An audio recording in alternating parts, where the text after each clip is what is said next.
This is Breeze Harper of the Sister Vegan Project, and today we are going to do a review of a game changer.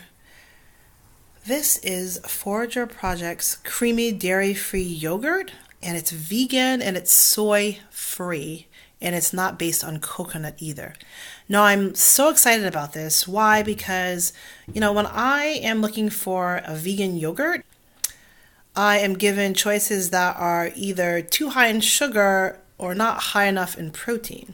So with the soy yogurts out there, a lot of them, unless they're the plain unsweetened ones, they are high in sugar. Like if they have strawberry or blueberry flavored, like we're talking 20 grams or more of sugar for a little 8-ounce vat of yogurt. So I got this. And look at this. First of all, look at that.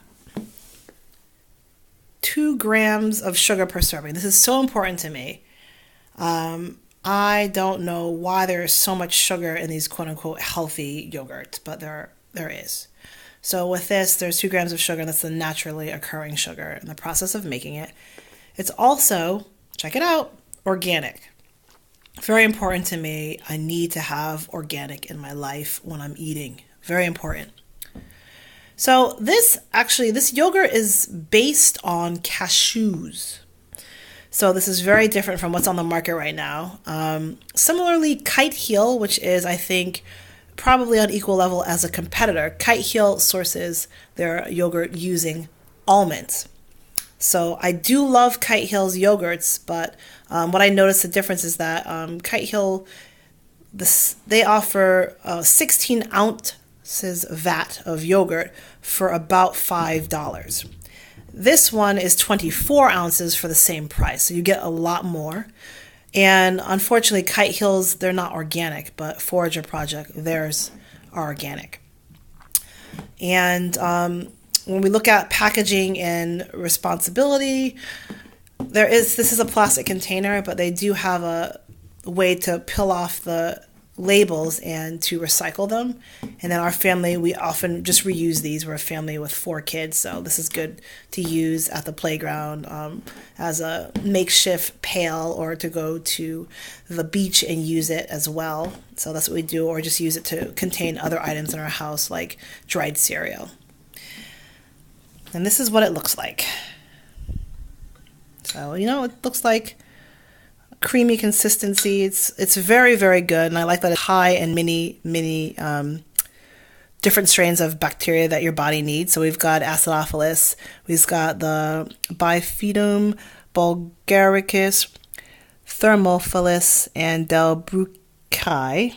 And I probably didn't do so well with names, but it's important to have the B's and the L's when you're looking for a yogurt that has those active cultures in them. So I actually bought mine at Berkeley Natural Grocery in Berkeley, California, but they do sell these also at Whole Foods.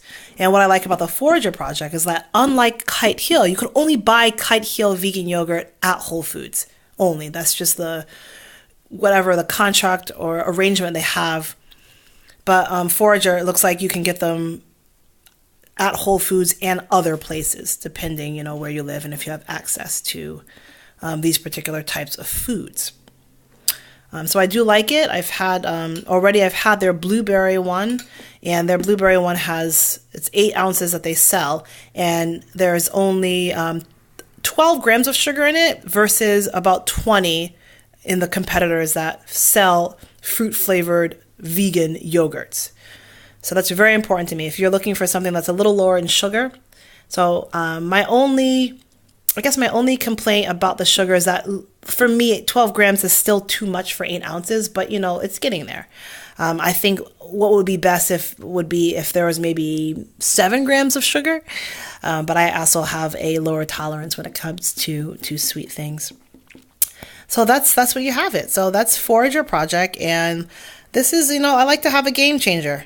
I like that this is not using coconut milk, which I had issues with because it does taste good. But coconut milk, there's no protein in any of that yogurt. So if you're eating it just for calories, if you want some sugar and you would like some active cultures in your gut, go for it, But coconut it's not necessarily the best source because it has to be sourced in thousands of miles away, somewhere else. And if you're living here in the United States where I'm doing this review and in California, I prefer a more sustainable source ingredients to make my vegan foods.